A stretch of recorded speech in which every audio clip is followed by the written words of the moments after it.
सभी का स्वागत है हमारे YouTube channel study with Dharmveer PD class में। फ्रेंड्स, आज हम फिर से एक नई वीडियो को लेके आ गए हैं।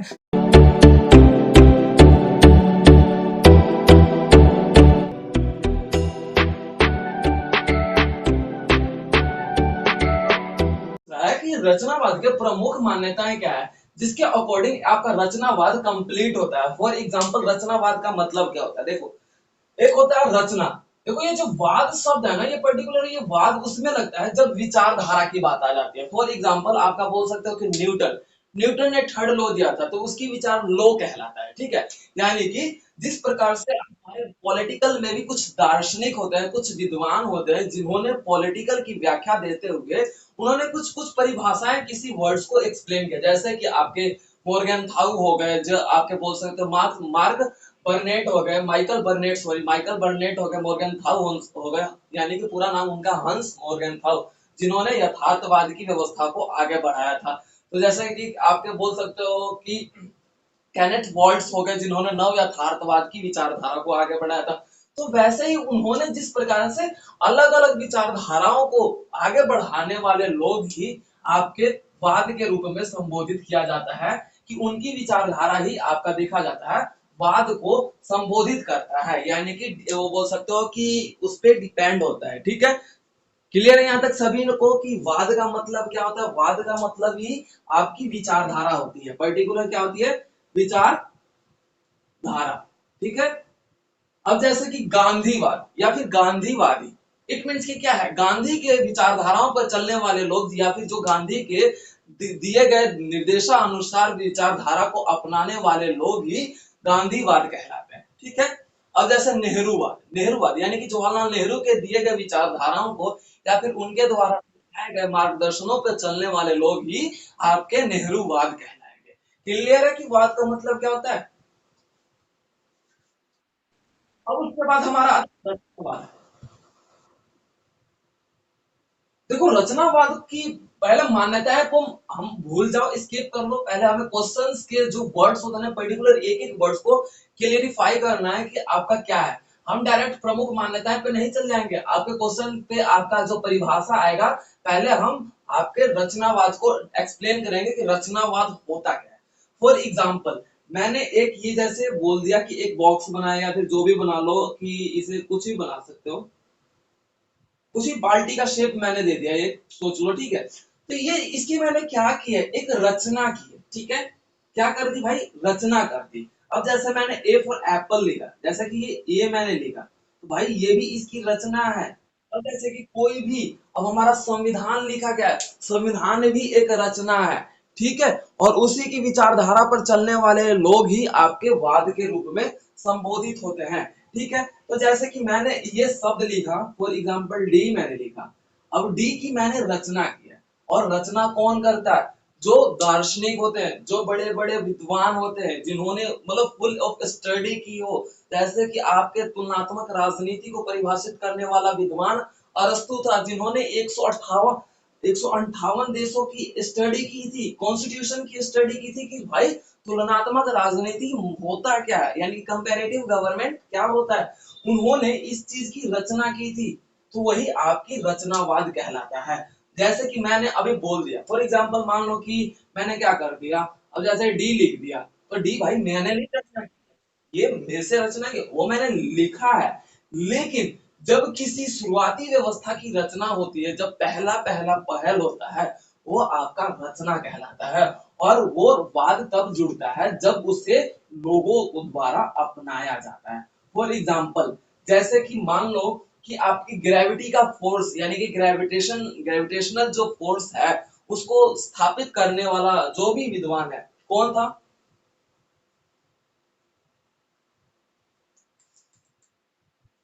ग्रेविटी की खोज किसने की थी? कि हाँ भाई, कुछ भी मतलब हम ऐसे फॉर एग्जांपल ये उछाल दिया और ये गिर गया, ये इसका मतलब ग्रेविटेशन किसने किया था? कंफर्म्ड है?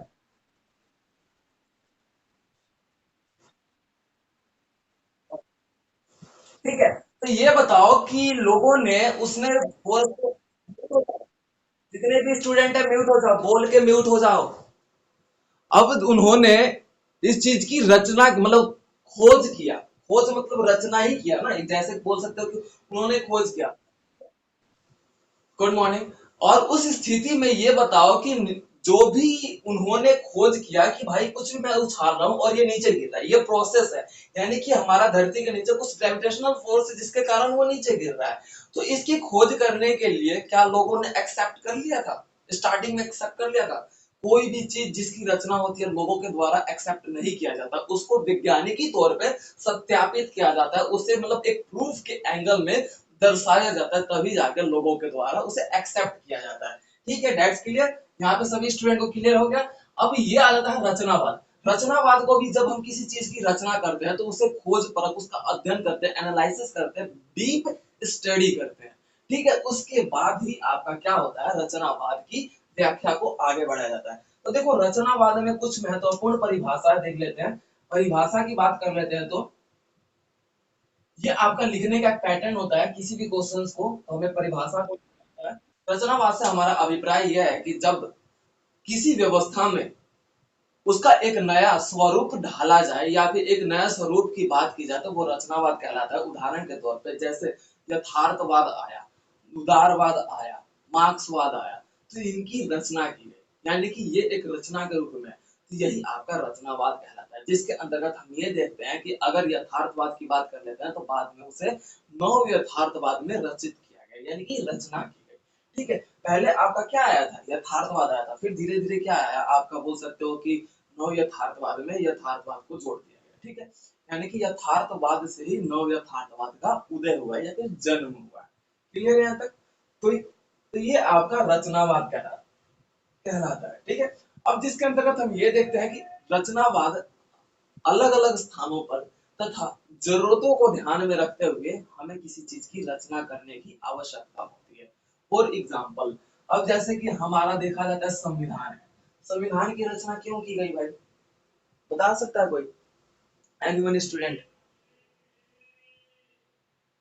संविधान की रचना क्यों की गई?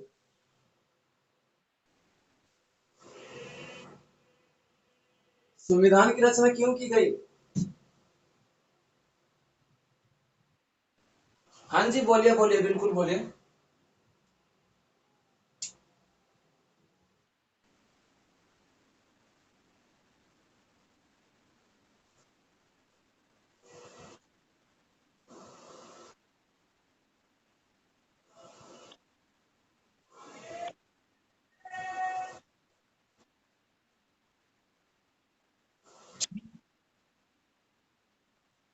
ओके, यानी कि इट मीन्स कि आपका कहना है, एक बार अपना गुड नेम बताओगे क्या है कि इन्होंने ये परिभाषा बोला था कि ये संविधान की रचना क्यों की गई?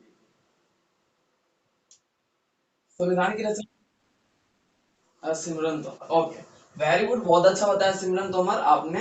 देखो संविधान की रचना इसीलिए की गई कि जो हमारी व्यवस्था है उसे शासन व्यवस्था तथा कानूनी व्यवस्था या फिर कानूनी तौर तरीके से चलाया जा सके। क्यों? क्योंकि हमारे देश पर अंग्रेजों का शासन था, उन्होंने हमारे देश को अच्छे खासे लूटा जिस तरीके से उन्हें चलाना चाहिए था। तो इसलिए संविधान की रचना की गई और हमारे संविधान की रचना करते हुए ये भी ध्यान में रखा गया कि उसमें एक ही व्यक्ति तथा एक ही शासन का रूल ना हो। इसीलिए हमारे संविधान में अलग अलग देशों से अलग अलग व्यवस्थाओं को जोड़ा गया है। फॉर एग्जाम्पल, मान लो कि भाई ये ए है और ये बी है। अब ए ए को कुछ लेना है अपने आप को कंप्लीट करने के लिए, बिल्कुल कंप्लीट करने के लिए। तो भाई अगर वो बी से ही सब कुछ लेगा तो भाई इसकी गलतियों को भी ले सकता है। ठीक है, और इसकी व्यवस्थाओं को पूरी तरह से ले सकता है। तो ये कुछ अलग नहीं हुआ, ये बिल्कुल डिट्टो कॉपी हो जाएगा। ठीक है, तो इसीलिए भारत ने क्या किया था कि ए से भी लिया, फिर सी से भी लिया, डी से भी लिया, ई से भी लिया। इट मीन्स कि क्या है कि अलग अलग देशों से संविधानिक व्यवस्थाओं का रचना करने के लिए उसने व्यवस्था या फिर बोल सकते हो व्यवस्था या फिर शासन लिया। ठीक है, जैसे कि आपका बोल सकते हो मौलिक अधिकार अमेरिका से लिया गया, जैसे कि आप प्रस्तावना की भाषा आपका बोल सकते हो ऑस्ट्रेलिया से लिया गया, ब्रिटेन से आपका नीति निर्देशक सिद्धांत लिया गया। ये जितने भी हमारे प्रस्थाएं हैं या फिर प्रस्तावनाएं हैं, इन्होंने अलग अलग देशों से हमारे भारत की रचना की गई संविधान की, ठीक है। तो ये रचनावाद से हमारा तात्पर्य यह है कि जब देखो रचनावाद का जो परिभाषा देने वाला एक विद्वान था, जिन्होंने आप देखो माइकल बर्नेट, माइकल बर्नेट, आप लोग ध्यान रखना।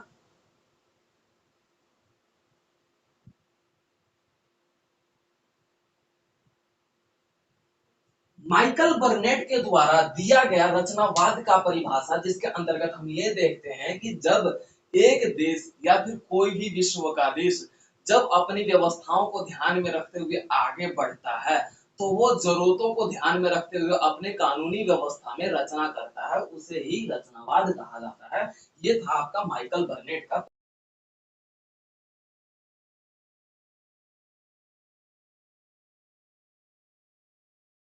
बता दे रहा हूँ परिभाषा, माइकल बर्नेट के द्वारा दिया गया परिभाषा ये था कि जब कोई देश, कोई भी विश्व का देश अपनी व्यवस्थाओं को आगे बढ़ाने के लिए अपनी कानूनी व्यवस्था में रचना करता है, परिवर्तन करता है, या फिर मतलब उसका स्वरूप बनाता है, उसका स्वरूप तैयार करता है, उसे ही रचनावाद कहा जाता है।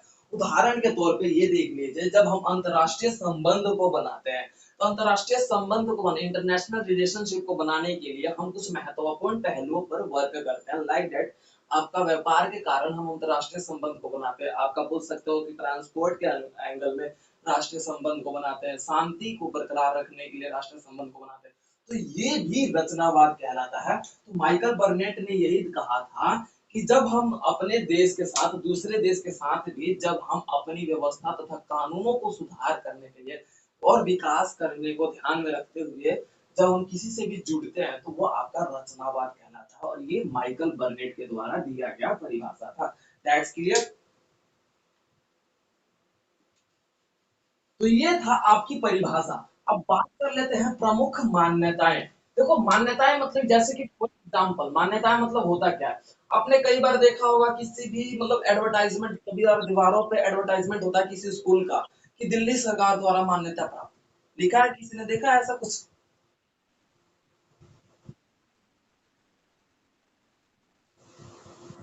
किसी ने देखा है क्या कि ऐसा लिखा रहता है दीवारों पे किसी स्कूल का एडवर्टाइजमेंट की दिल्ली सरकार द्वारा मान्यता प्राप्त इस स्कूल को? लिखा है, देखा है क्या? तो इसमें इट मीन्स कि क्या है, उसका मतलब क्या है भाई, दिल्ली सरकार द्वारा उसे अप्रूवल मिल रखा है। तो अब इसमें क्या है, रचनावाद के प्रमुख मान्यता, यानी कि रचनावाद को सत्यापित करने के लिए, यानी कि स्थापना करने के लिए कुछ पहलू हैं, उन पहलुओं को हम प्रमुख मान्यताएं के श्रेणी में रखते हैं, यानी कि उसके अंदर रखते हैं। दैट्स क्लियर, यहाँ तक समझ में आ गया सभी को कि क्या होता है प्रमुख मान्यताएं? क्लियर है सभी को? अब इसका पहला पॉइंट आ जाता है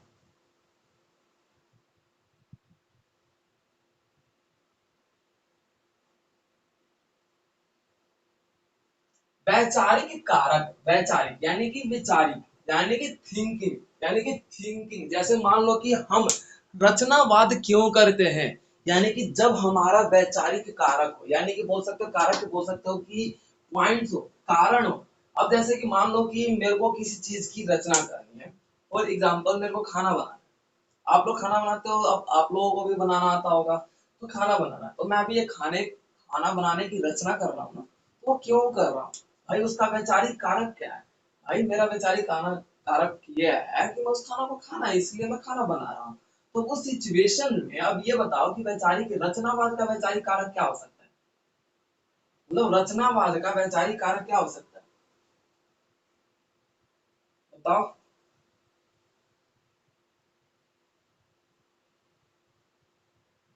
माइंड नहीं लग रहा, क्या है इसका मतलब?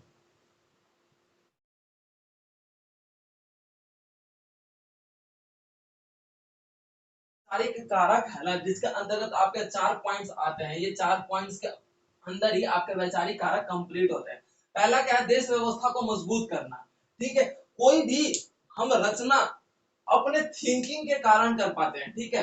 अब हमारा विचार आ गया कि अपने देश व्यवस्था को मजबूत करने के लिए हम किसी चीज की रचना करते हैं, चाहे हम क्या करेंगे भाई, अपनी अर्थव्यवस्था पर ध्यान देने लगेंगे, अपने जीडीपी व्यवस्था पर ज्यादा ध्यान देने लगेंगे। तो ये आप अच्छे से पॉइंट से एक्सप्लेन कर सकते हो, दैट्स क्लियर। मेरे को एक्सप्लेन करने की नीड है या करूं, या फिर आप लोग कर लोगे? ओके। देखो, देश व्यवस्था को मजबूत करना यानी कि हमारा जो रचनावाद करने का पहला कारण आता है कि हमारे विचार होने चाहिए, यानी कि हमारे खुद के विचार होने चाहिए कि हमें किसी चीज की रचना करनी है। तो पहला पॉइंट विचार में अंदर आ जाता है कि देश व्यवस्था को मजबूत करना। मान लीजिए कि हमारा, जैसे कि हमारे जीडीपी यानी कि बोल सकते हो भारत है, भारत में की अर्थव्यवस्था बहुत ही कमजोर थी पहले।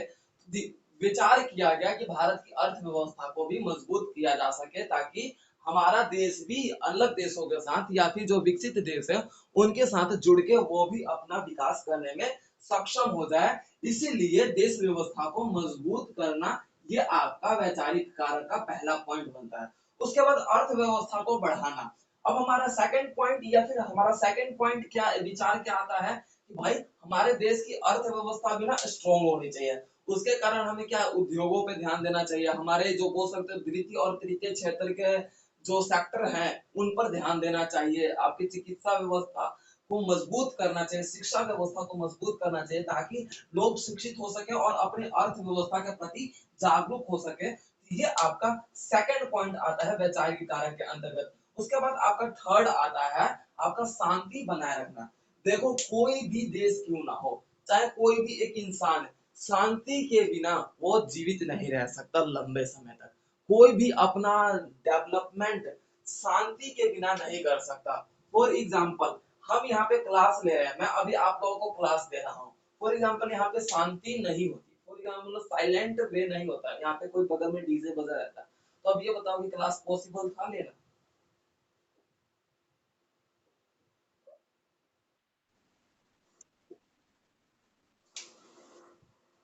तो उस सिचुएशन में क्या है कि शांति बनाए रखने का जो रचना है वो महत्वपूर्ण माना जाता है। That's clear? अच्छा, वीडियो ब्लर तो नहीं हो रहा ना?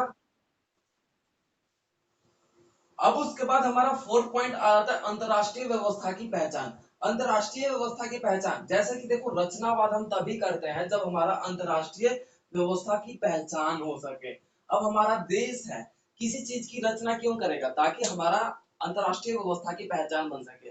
अब मोदी जी ने एक टारगेट रखा था 2014 के बाद, यानी कि 2014 में आए वो, और उन्होंने एक टारगेट रखा कि देश के साथ यानी कि विदेशी देशों के साथ जुड़ना है। तो उन्होंने क्यों ये अपने थिंकिंग यानी कि क्यों विचार किया भाई? उन्होंने क्यों विचार किया कि अंतरराष्ट्रीय व्यवस्था को पहचान दिला सके, यानी कि अंतरराष्ट्रीय व्यवस्था की पहचान अपने देश को दिला सके, इसीलिए उन्होंने जुड़ना शुरू किया। ठीक है? अब ये था आपका, ये वैचारिक पहचान, वैचारिक कारक के अंतर्गत। अब हमारा अगला पॉइंट आ जाता है प्रतिनिधि।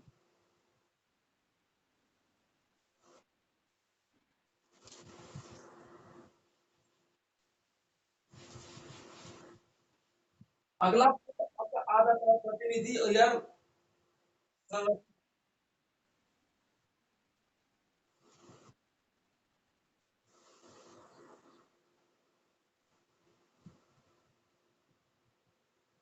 देखो, आपका सेकंड पॉइंट आ जाता है परस्पर संरचना। परस्पर परस्पर संरचना का मतलब होता है कि जब हम अपने व्यवस्था को इस तरीके से भी रचना करें जब हमें आवश्यक हो। ठीक है, उसमें परिवर्तन करें। वीडियो ब्लर तो नहीं हो रहा ना किसी को? ठीक है। एंड जितने भी स्टूडेंट है ध्यान से सुनिएगा कि आपका सेकंड पॉइंट आता है परस्पर संरचना। अब जैसे कि मान लो कि इसका पहला पॉइंट ये है कि कहने का मतलब यह है कि हम संरचना का मतलब क्या होता है? संरचना का मतलब यानी कि जब हम किसी चीज की रचना कर देते हैं, उसके स्वरूप या फिर उसमें हम जब बदलाव लाते हैं, उसमें हम जब हेर फेर करते हैं, तो वो आपका संरचना कहलाता है।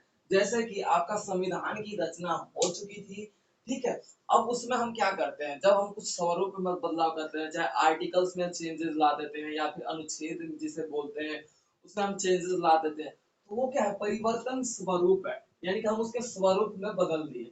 ठीक है। अब जैसे कि भगवान ने कहीं ना कहीं एक इंसान की रचना कर दी है, छोटा छोटा सा बच्चा जन्म लेता है, तो भाई वो जन्म तो एक ही बार लेता है ना, लेकिन उसके में क्या वृद्धि होती है, उसके स्वरूप में वृद्धि होती है, यानी कि बदलाव आता है। ठीक है, तो वो आपका संरचना कहलाता है। क्लियर हो गया संरचना क्या होता है? तो देखो, परस्पर परस्पर संरचना यही होता है जिसके अंतर्गत हम अपने रचनाओं को ध्यान में रखते हुए, अपनी रचनाओं को ध्यान में रखते हुए जब हम अपने स्थितियों में बदलाव लाते हैं, जिस चीज की पहले से ही रचना हो चुकी है, वो आपका परस्पर संरचना कहलाता है। जैसे कि अब इसमें क्या था, पहला पॉइंट आ जाएगा यथार्थवाद।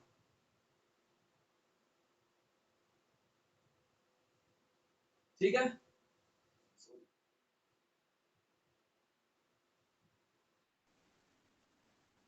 ठीक है, अब जैसे कि ध्यान से सुनिए, पहले इसको क्लियर कर लेते हैं, उसके बाद आ जाता है अगले पॉइंट्स पे। अब जैसे कि हमारा है यथार्थवाद, इसी के अंदर का पॉइंट है परस्पर संरचना का ही है। अब यथार्थवाद के स्वरूप में क्या भाई भाई आया, नौ यथार्थवाद।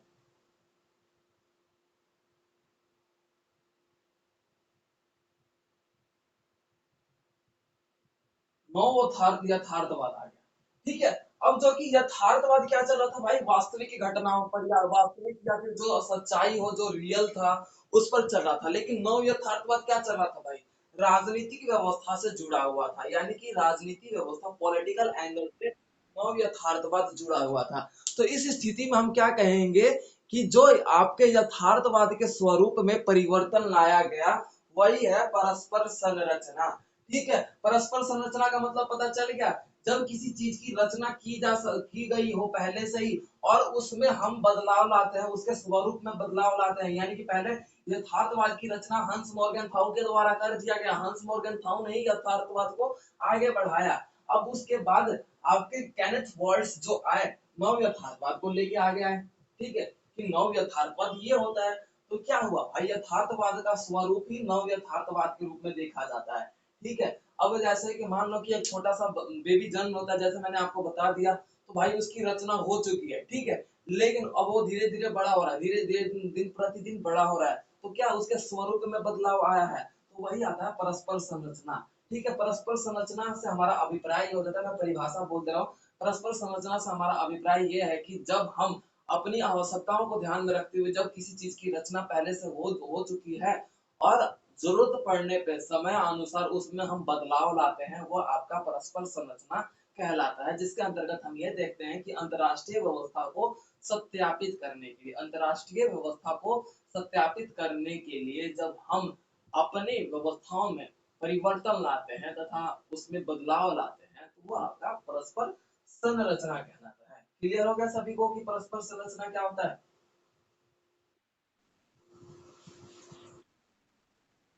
ठीक है, उसके बाद आपका अगला पॉइंट आ जाता है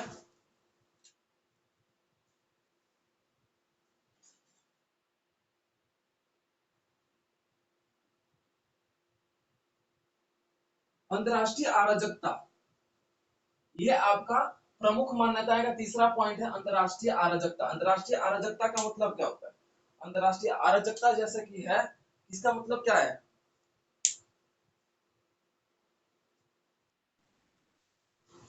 क्या है इसका मीनिंग।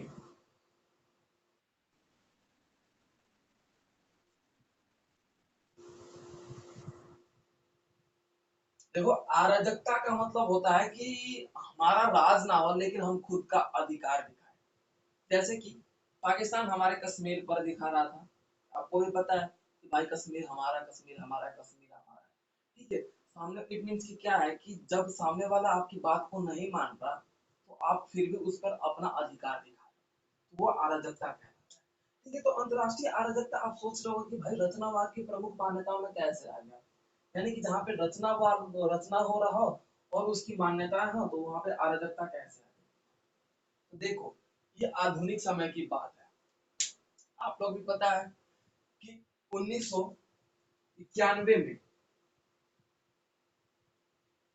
1991 में क्या हुआ, सोवियत संघ और आपका अमेरिका, बोल सकते हो उत्तरी अमेरिका।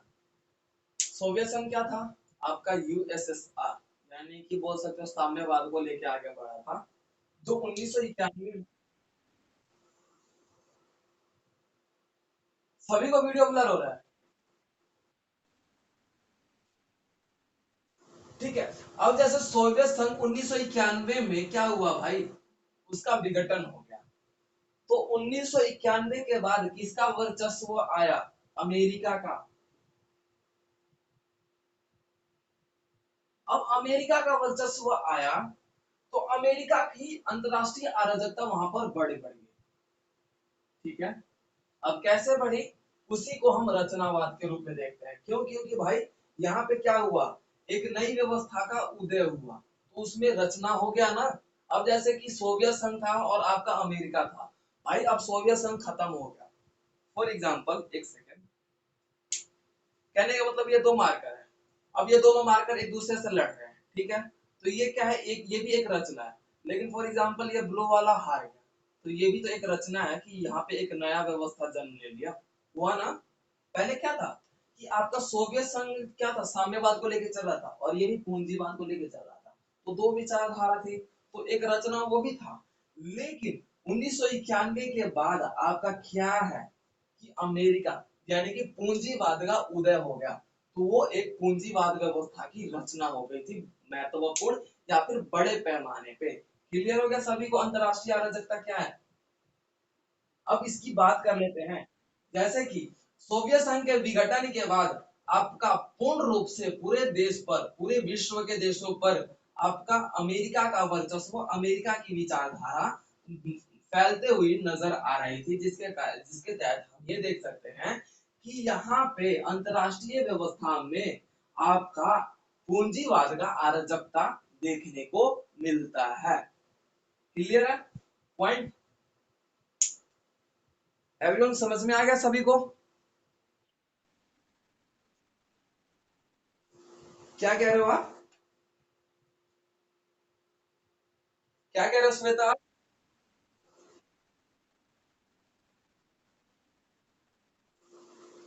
हाँ बोल सकते हो, इस पे अंतरराष्ट्रीय स्तर पर प्रभुत्व की स्थिति बोल सकते हो, बिल्कुल बोल सकते हो।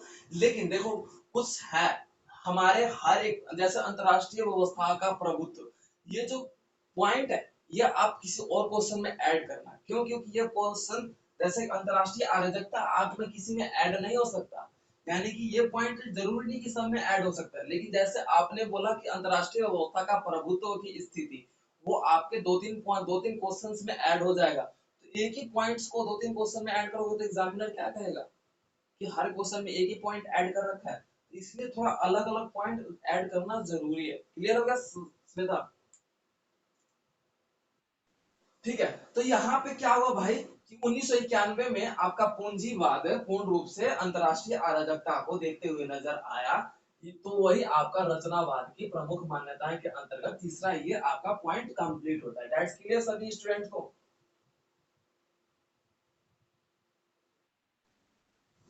अब उसके बाद आपका आ जाता है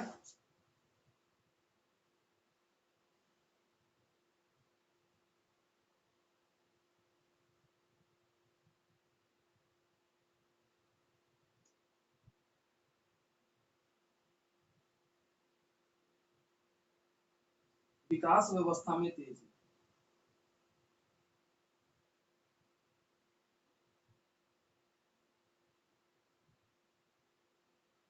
विकास व्यवस्था लिख लीजिए, ठीक है। ये आपका फोर्थ पॉइंट बन जाता है, जिसका आपका बोल सकते हो रचनावाद का प्रमुख मान्यता है, ये कंप्लीट हो जाता है। विकास व्यवस्था, देखो विकास व्यवस्था के अंतर्गत बात कर लेते हैं, तो जब आपका द्वितीय विश्व युद्ध समाप्त हुआ ना, तो वहां पर सभी देशों के रचना की बात कर ली जाए, यानी कि रचनावाद की बात कर ली जाए, तो वहां पे विकास व्यवस्था है ना, यहाँ से डायरेक्ट बूस्टअप होता है। बूस्टअप मतलब यानी कि बूस्ट होता है, यानी कि बहुत तेजी आती है सभी। जैसे कि यहाँ पे सबको पता था कि आपका 1900 बोल सकते 45 में आपका बोल सकते हो कि द्वितीय विश्व युद्ध समाप्त हुआ, तो भाई युद्ध के कारण पूरा देश आपका बोल सकते हो कि कमजोर हो गया, वेपन्स के कारण, तथा आप बोल सकते हो कि इधर उधर जो भी बमबारी हुआ उसके कारण नुकसान हुआ, अर्थव्यवस्था पूरी तरीके से खराब हो गई। तो यहाँ से सभी देशों को ज्ञात हो चुका था, समझ आ चुका था भाई कि हाँ अपने विकास स्तर में तेजी लाना जरूरी है, ताकि हमारा जो है विकास करने की व्यवस्था उसमें हमारा तेजी आने के कारण हम तभी शक्तिशाली बन पाएंगे। उसी के कारण यह आपका फोर्थ पॉइंट बनता है इसका रचनावाद का, जिसमें देखा जाता है कि 1945 में रचना क्या हुआ, विकास का। विकास व्यवस्था में अब यहाँ पे तेजी आने लगा। उस चीज की रचना हो चुकी थी 1945 में, जिसके तहत हम ये देखते हैं कि यहाँ पे विकास स्तर में तेजी के अंतर्गत आपके दो महाशक्तियों का उदय भी होता है। दो महाशक्तियों का उदय होने के कारण इन दोनों में टकराव भी होता है।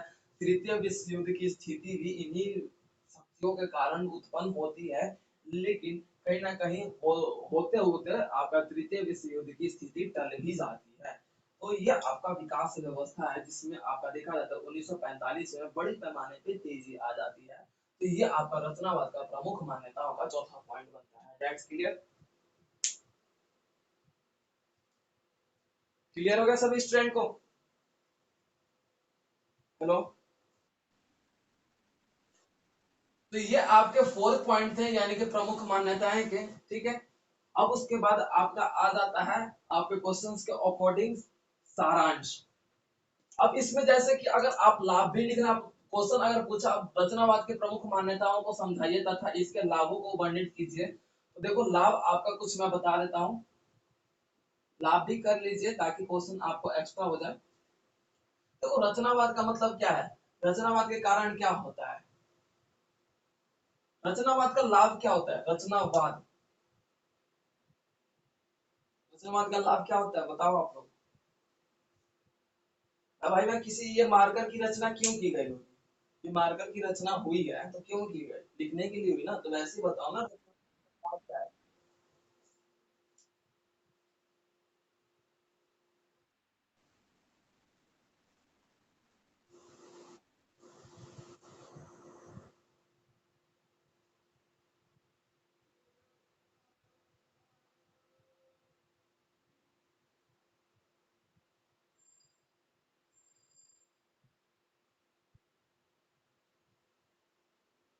सुव्यवस्थित व्यवस्था, सुव्यवस्थित व्यवस्था के अंतर्गत बात कर लेते हैं तो हम किसी भी चीज की रचना क्यों करते हैं, ताकि सुव्यवस्थित व्यवस्था हो सके। फॉर एग्जाम्पल हम भाई अंतरराष्ट्रीय व्यवस्था की रचना क्यों करते हैं, ताकि हमारा जो व्यवस्था है ना उसको सुचारू रूप से बेहतर तरीके से चालू किया जा सके, उसे लागू किया जा सके। उसे ही बोला जाता है सुव्यवस्थित रचना, जिसके अंतर्गत हम ये देखते हैं कि आपका रचनावाद इसे इसलिए अपनाया जाता है। अब जैसे कि मान लो कि यथार्थवाद के बाद आपका नव यथार्थवाद को क्यों जोड़ा गया था, ताकि सुव्यवस्थित व्यवस्था को बनाया जा सके, यानी कि जो व्यवस्था अपनाई गई है उसको बेहतर तरीके से लागू किया जा सके। इसी कारण आपका सुव्यवस्थित व्यवस्था कहलाता है। अब उसके बाद आपका तीसरा दूसरा पॉइंट आ जाता है विकास। पॉइंट आ जाता है विकास स्तर। विकास स्तर में जिसके अंतर्गत हम ये देखेंगे कि हम किसी भी चीज की रचना तभी करते हैं ताकि हमारे विकास स्तर में बढ़ोतरी किया जा सके या फिर उसे डेवलपमेंट की तरफ आगे बढ़ाया जा सके। फॉर एग्जाम्पल जैसे कि मान लो कि आपका भारत है, भारत ने अपने विकास को ध्यान में रखते हुए, यानी कि विकास स्तर में ध्यान में रखते हुए ही तो उसने क्या किया था, अंतरराष्ट्रीय व्यवस्था के साथ जुड़ने की रचना की थी। यानी कि मोदी जी ने जिस प्रकार से आपका बोला जाता है कि 2014 के बाद से जिस तरीके से उन्होंने अलग अलग देशों का भ्रमण किया, तो वो भी तो एक रचना है कि भाई यहाँ पे भ्रमण हुआ। ठीक है, और मोदी जी के द्वारा हुआ। तो उसे क्यों किया गया था भाई, विकास स्तर में बढ़ावा दिया जा सके, विकास स्तर में बढ़ोतरी किया जा सके, इसीलिए उस चीज की रचना की गई। ठीक है, यहाँ तक क्लियर हो गया लाभ में। अब उसके बाद आ जाता है तीसरा अर्थव्यवस्था। देखो अर्थव्यवस्था की बात कर लेते हैं तो रचनावाद के कारण हमारी अर्थव्यवस्था काफी हद तक मजबूत होती है। ठीक है, जिसके अंतर्गत हम ये देखने को मिलता है कि जब हम अपने व्यापारिक व्यवस्था के कारण रचना करते हैं, यानी कि जैसे मान लो कि हमारा चीन है, चीन के साथ हमारा रचना हुआ कि हाँ भाई अब शांतिपूर्ण से हम व्यापार करें, व्यापार के कारण हमारी क्या है, अर्थव्यवस्था में बढ़ोतरी होगी। ये नहीं कि हमारे देश की बढ़ोतरी होगी, आपका चीन का भी अंतरराष्ट्रीय व्यवस्था मजबूत होगा। और अब आ जाता है आपका 4 पॉइंट लाभ की बात कर लेते हैं। बेहतरीन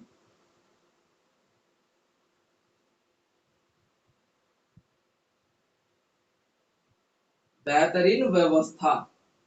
देखो बेहतरीन व्यवस्था की बात कर लेते हैं जिसके अंतर्गत हम अपनी रचना को इसलिए हम हमारे रचनावाद के कारण हमारे बेहतरीन व्यवस्था को देखा जा सकता है। जैसे कि मान लीजिए कि आपका नारीवाद था, आपका बोल सकते हो कि जो सती प्रथा था, वो पुनर्विवाह था, बाल विवाह था, इन सब की मतलब खत्म करके, इन सभी को खत्म करके आपकी किस चीज की रचना की गई? एक नारी की अधिकारों की रचना की गई, यानी कि नारी ने अपने स्त्रियों, यानी कि जो स्त्रियां थी, उन्होंने अपने अधिकारों के लिए एक नया व्यवस्थित रूप की रचना किया गया। ठीक है, जैसा कि महिला आंदोलन के रूप में भी देखा गया, तो वो भी तो एक रचना है कि पहले भाई नारियों को किस तरीके से उनके अधिकारों से वंचित किया गया था, लेकिन वंचित करने के बाद नारियों ने अपने अधिकारों की मांग की और उन्हें अधिकार मिल गया, तो उनकी अधिकारों की रचना हुई ना, तो वो भी रचनावाद के अंतर्गत आता है। तो अब क्या है, बेहतरीन व्यवस्था क्या हुआ,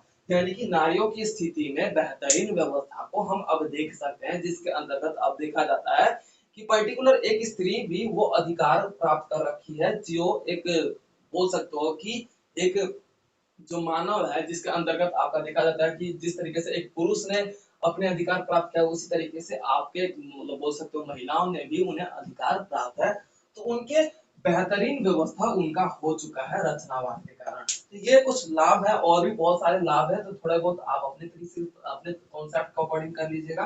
बाकी हम क्वेश्चंस के अब आ जाते हैं सारांश पे।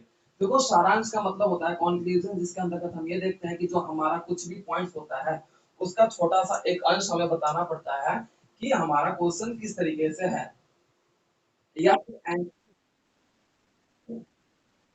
ठीक है। अब जैसे कि सारांश की बात कर लीजिए, तो सारांश यानी कि रचनावाद से हमारा अभिप्राय ये है कि जब हम अंतर्राष्ट्रीय व्यवस्था को बेहतरीन करने के लिए जब हम किसी चीज की रचना करते हैं, तो वो आपका रचनावाद कहलाता है, जिसके अंतर्गत हम बात कर लेते हैं माइकल बर्नेट के द्वारा रचनावाद को परिभाषित करने के लिए उन्होंने अंतर्राष्ट्रीय व्यवस्था को आगे बढ़ाया, अंतर्राष्ट्रीय व्यवस्था को आगे बढ़ाने का प्रयास उनके द्वारा किया गया था। तो ये आपका सारांश है, सारांश जिसके अंतर्गत प्रमुख मान्यताएं भी आ जाती है रचनावाद की, जिसके कारण रचनावाद टिका हुआ है, और आपके उन प्रमुख मान्यताओं को हमने अच्छे तरीके से वर्णित कर लिया। तो ये आपके पूरा आपका वन क्वेश्चन कंप्लीट होता है, जिसके अंतर्गत मैंने मोस्ट इंपोर्टेंट 22 क्वेश्चंस में से आपके 6 क्वेश्चन था, जो कि आपके ये कंप्लीट होता है। ठीक है, अगर इसी तरीके से आप लोग बेटर तरीके से कर लोगे, तो आपके एग्जाम में अच्छे मार्क्स लेने से कोई नहीं रोक सकता।